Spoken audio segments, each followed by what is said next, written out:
አድማጮቻችን የዕለቱ መጽሔተ ዜናችንን በዚሁ ተጠናቋል። አሁን ወደ ሳምንታዊ የዝግጅት ምዕራፋችን ነው የምንሻገረው። ቀዳሚው ማህደረ ዜና ነው። የዛሬው ማህደረ ዜናችን የኢትዮጵያ የጦርነት አባዜ በነጋሽ መሐመድ ይቀርባል። ኢትዮጵያውያን ያው መቼም እንዳብዛኛው ዓለም ስለ ሰላም፣ ፍትህ፣ እኩልነት አስፈላጊነት ከሁሉም በላይ ስለ ግጭት፣ ጦርነት መጥፎነት መስበክ መሰበካቸው መናገር ማድመጥ መጻፍ ማንበብ መወያየታቸው አልቀረም። በኢትዮጵያ የረጅም ጊዜ ታሪክ የተፈራረቁ ገዢዎች ግን ስለ ሰላም ከመናገር ባለፍ ሀገር፣ ህዝብ፣ ተከታያቸውን ከእልቂት፣ ፍጅት፣ ከረሃብ፣ ድህነት አላቀውት አያውቁም። ከሁለተኛ የዓለም ጦርነት ፍጻሜ ወዲህ ኢትዮጵያ ከ30 የሚበልጡ ከፍተኛ ግጭትና ጦርነቶችን አስተናግዳለች። ዛሬም የከፋ ጦርነት ላይ ናት። በረሃብተኞች ቁጥር፣ በተፈናቃይ ስደተኞች ብዛት በተደጋጋሚ የዓለምን ክብረ ወሰን ሰብራለች። ዛሬም ብዙ ሺዎች ያልቁ፣ ሚሊዮኖች ይራቡ፣ ይፈናቀሉ፣ ይሰቃዩባታልም። የሰላም ጥላቻ ይሆን ወይስ ፍርሃት፣ ጭካኔ፣ እልህ፣ ድንቁርና ወይስ ደግሞ መርገምት ይሆን?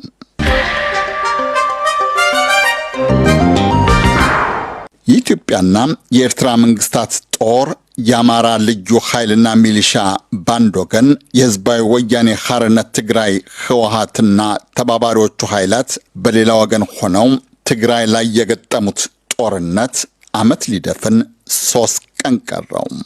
በጦርነቱ የተገደለ የቆሰለውን ሰው ብዛት እስካሁን በትክክል የቆጠረው የለም። የሩቅ ገማቾች እንደሚሉት ግን በ100 ሺህ የሚቆጠር ሰው ወታደርም ሰላማዊውም ህዝብ አልቋል። ከሟቾቹ ቁጥር የሚበልጥ ሰው ቆስሏል። የመብት ተሟጋቾች እንደሚሉት ደግሞ ከሟች ቁስለኛው ቁጥር ማየል ሌላ ሕፃናትን በየውጊያው ከመማገድ፣ ሴቶችን አስገድዶ ያውም በፈረቃ እስከ መድፈር፣ ሰላማዊ ሰዎችን በጅምላ ከመረሸን፣ ግለሰቦችን እስከ መሰወር፣ የሃይማኖት ተቋማትን ከማጥፋት፣ ታሪካዊ ቅርስ፣ የህዝብ ሀብት ንብረትን እስከ መዝረፍ የሚደርሱ ወንጀሎች በሁሉም ወገኖች ተፈጽመዋል። የተባበሩት መንግስታት ድርጅት የሰብአዊ መብት ምክር ቤትና የኢትዮጵያ የሰብአዊ መብቶች ኮሚሽን በጋራ ያደረጉትን ጥናት ውጤት የፊታችን ሮብ በይፋ ለማሳወቅ ቀጠሮ ይዘዋል። ጦርነቱ የተጀመረበት ሌሊት 1ኛ ዓመት ሊዘከር ሰዓታት ሲቀሩት ማለት ነው። የጥናቱን ውጤት የምናውቀው ያው ዘገባው ይፋ ሲሆን ነው። የደረሰውን የሰብአዊ መብት ጥሰት ከብዙዎቹ የመብት ተሟጋቾች ቀደም ብሎ የዘገበው አምነስቲ ኢንተርናሽናል እንደሚለው ግን አንዳንዶቹ ወንጀሎች ሲበዛ ከባድ ናቸው። የመብት ተሟጋቹ ድርጅት የምስራቅ አፍሪካ አጥኚ ፍስሐ ተክሌ እንዳሉት የአንዳንዶቹ በደሎች በዓለም አቀፍ ደረጃ የሚያስጠይቁም ሊሆኑ ይችላሉ። ባገኘናቸው መረጃዎች መሰረት ሰብአዊነት ላይ የተፈጸሙ አይነት ወንጀሎች አሉ። ጦር ወንጀሎች የሚመስሉ ወንጀሎች ተፈጽመዋል። ጦርነቱ ከተጀመረ ጀምሮ በዚህ ጦርነት ውስጥ ተካፋይ በሆኑት ወገኖች በሙሉ የተፈጸመ ነው። በዓለም አቀፍ ደረጃ የሚያስከቱ ወንጀሎች ናቸው። የስደተኛ ተፈናቃዩ ቁጥር ከ3 እስከ 4 ሚሊዮን ይደርሳል። ውጊያውም ዛሬ ደሴ፣ ኮምቦልቻ፣ ከሚሴን ማዳረሱን የዓይን ምስክሮች እየተናገሩ ነው። ይህ ሁሉ ህዝብ አልቆ፣ ይህ ሁሉ ግፍ ተፈጽሞ፣ ይህ ሁሉ ህዝብ ተፈናቅሎ በብዙ ቢሊዮን የሚቆጠር የድሃይቱ ሀገር ጥሪት ወድሞ ወንጀለኞች እንደሚጠየቁ እየተነገረም የተፋላሚ ኃይላት መሪዎችና ደጋፊዎቻቸው ዛሬም የሰላም ጭላንጭል አላሳዩም።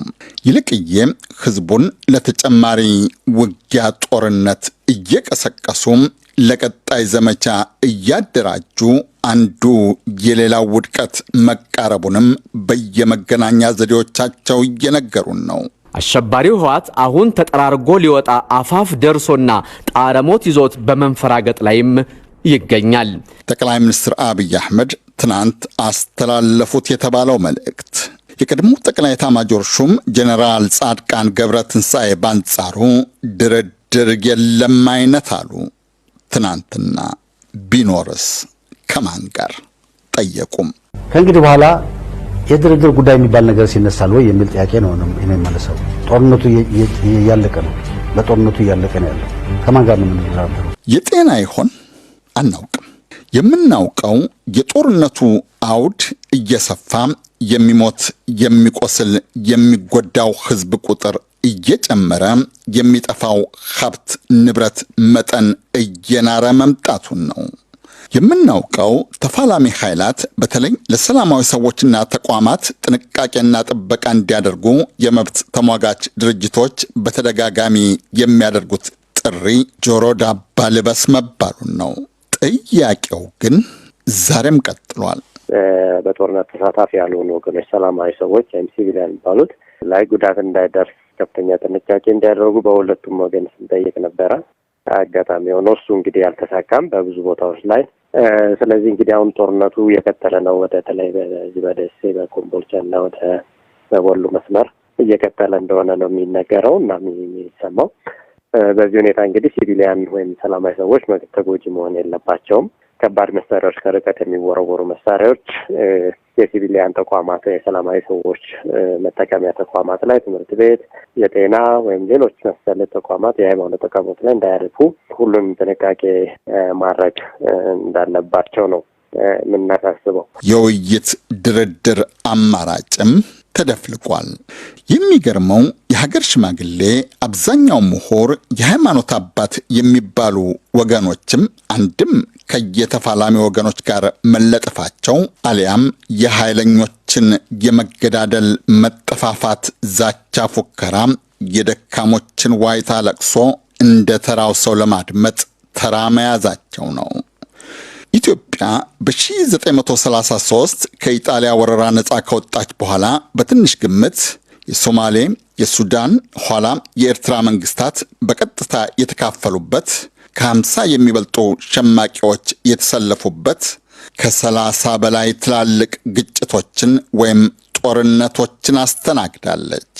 የቀዳማይ ወያኔ ንቅናቄ፣ በ1955 የባሌ ኦሮሞዎች አመፅ፣ በ1956 የኢትዮ ሶማሊያ የድንበር ግጭት፣ የኤርትራ ክፍለ ግዛት ጦርነት፣ ከ1966 እስከ 1983 ደግሞ የኢትዮ ሶማሊያ ጦርነት፣ የኢትዮጵያ መንግስት የጀበሃም፣ የሻዕቢያ፣ የኢሃፓ፣ የመኢሶን፣ የኢድህ፣ የህወሓት፣ የብአዴን፣ የምዕራብ ሶማሊያ፣ የኦነግ፣ የአነግ፣ የኦብነግ ወዘተ ጦርነቶች፣ የየሸማቂዎቹ የእርስ በርስ ብዙ ጦርነቶችም ተደርገዋል። በየጦርነቱ ሺዎች ረግፈዋል፣ ሚሊዮኖች ተፈናቅለዋል፣ ተሰደዋል፣ ተርበዋልም።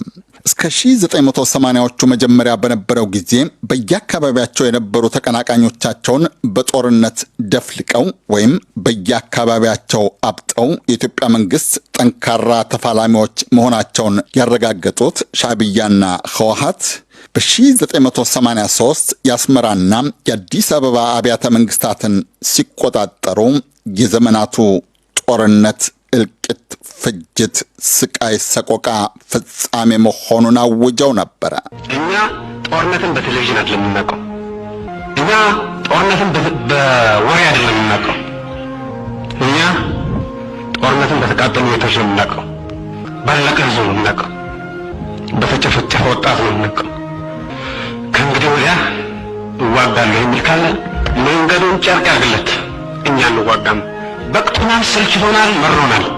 የያኔው የሽግግር መንግስት ፕሬዝደንትና የኢህአዴግ ሊቀመንበር መለስ ዜናዊ 1983 አሉ እንጂ በርግጥ አላደረጉትም ወይም ማድረግ አልቻሉም።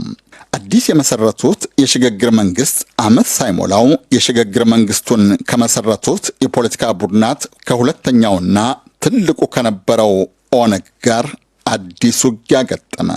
ከጥቂት ዓመታት በኋላ ከሶማሊያው አልኢቲሃድ ጋር ሌላ ግጭት። በሰባተኛ ዓመቱ ደግሞ በሕይወት ደም ውሁድ የተለሰነ ወዳጆች ይባሉ የነበሩት የአዲስ አበባና የአስመራ አዳዲስ ገዢዎች የሁለቱን ሀገር ሕዝብ ከዘግናኝ ጦርነት ሞጀሩት። 1990 ኢትዮጵያ የባህር በሯን ሰሜናዊ ግዛቷንም አጣ እስከዚያ ዘመን በነበረው ጦርነት የተሰዋ ዜጋዋን ክብርም ነፍጋ በሕይወት የተረፉትን የቀድሞ ወታደሮቿን የደርግ እያሰኘች ሜዳ ላይ በትናም ከአዲስ ጦርነት መዘፈቋ ለታዛቢዎች ሲበዛ ግራ አጋቢ፣ ለኢትዮጵያውያን ደግሞ በርግጥ አሳዛኝ ነበረ። የኢትዮጵያና የኤርትራ መሪዎች ለጦርነቱ የሰጡት ምክንያት ግራ ያጋባው አንድ የጀርመን ዕውቅ መጽሔት ያኔ የፕሬዝደንት ኢሳያስ አፈወርቂና የጠቅላይ ሚኒስትር መለስ ዜናዊን የሚመስል ካርቱን ለጥፎ ሁለት መላጦች ለአንድ ሙሽጥ ይጣላሉ አይነት ጽፎ ነበረ። ድርድር ውይይትን እምቢኝ ማለታቸውን ደግሞ አንዱ የሌላውን አናት ካልፈረከሰ አይነት እያለ ተሳለቀ። አቶ ባይሳ በቀደም አንዱ ሌላውን ካላምበረከከ በሚል ይትባሃል ደገሙት ድምፅ።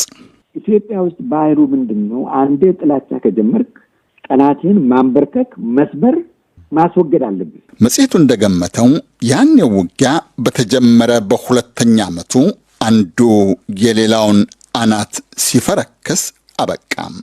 ጦርነቱ ግን በቂም በቀል እያመረቀዘ መቀጠሉን አምና ትግራይ ላይ አረጋገጠ እና ኢትዮጵያ ዛሬም ጦርነት ላይ ናት።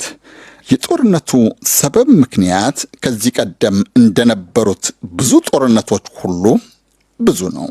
ለቀድሞዎቹም ሆነ ለአሁኑ ጦርነት መሰረታዊው ምክንያት ግን የኢትዮጵያ ፖለቲከኞች ለመነጋገር፣ ለመወያየት እና ለመግባባት ፍቃደኛ አለመሆናቸው ወይም አለማወቃቸው ወይም ለስልጣን ከሆነ ያለቀው ይለቅ የማለት ጅልነታቸው ሊሆን ይችላል።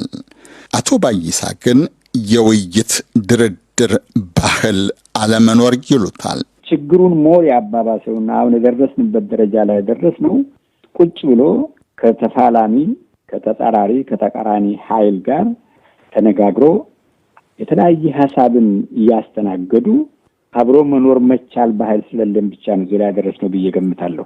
ተፋላሚዎቹ ለጦርነት ተደራጅተው በጦርነት ኖረው በጦርነት ቤተ መንግስት ሲገቡ ጦርነት አንገሸገሸን ያሉት ግን በጦርነት የቀጠሉት ፖለቲከኞችና እነሱ የፖለቲካ ሀሁ የውጊያ ግራ ቀኝ ያስቆጠሯቸው የቀድሞ ተከታዮቻቸው መሆናቸው ነው። ለሩቁ ታዛቢ ግራ አጋቢ፣ ለአንዳንዱ ድንቁርና፣ ለቅርቡ አሳዛኝ፣ ተስፋ አስቆራጭ የመሆኑም ሀቅ። እስካምና በነበሩት ግጭት ጦርነቶች በአንድ ወይም በሌላው ወገን በጎሳ የተደራጁ ኃይላት መሰለፋቸው አያነጋግርም። የአሁኑን ያክል ጎሳን ከጎሳ ያናከሰም አንዱን ወገን በሌላው ጎሳ ላይ እንዲዘምት በግልጽ የሚቀሰቀስበት ጦርነት ኢትዮጵያ ስታስተናግድ ግን በቅርብ ዘመን ታሪኳ ምናልባት ያሁኑ የመጀመሪያው ሳይሆን አይቀርም። ብዙ ታዛቢዎች እንደሚሉት ተፋላሚን በየጎሳው ያሰለፈው ውጊያ በአንዱ አሸናፊነት ቢጠናቀቅ እንኳ ጦርነቱ በአጭር ጊዜ መቆሙ ሲበዛ ያጠራጥራል። ጥርጣሬው ያሰጋል። የተፋላሚ ኃይላት መሪዎች የሚያፋጁትን ሕዝብ ለማደናቆር ዘንድሮ በ21ኛው ክፍለ ዘመንም ልክ እንደ ጥንቱ ወደ ጦርነት የገባ ነው ተገደን ነው ይሉታል። አታለው አስገድደው በጎሳ አነሳስተው በሚያፋጁት ሕዝብ ላይ ላደረሱት ግፍ በደልም ተገደው ለፍርድ ካልቀረቡ አጠራጣሪው ስጋት በትውልድ መቀያየርም መቀጠሉ የማይቀር ነው። ነጋሽ መሐመድ ነኝ። እስኪ ቸር ያሰማን እንበል።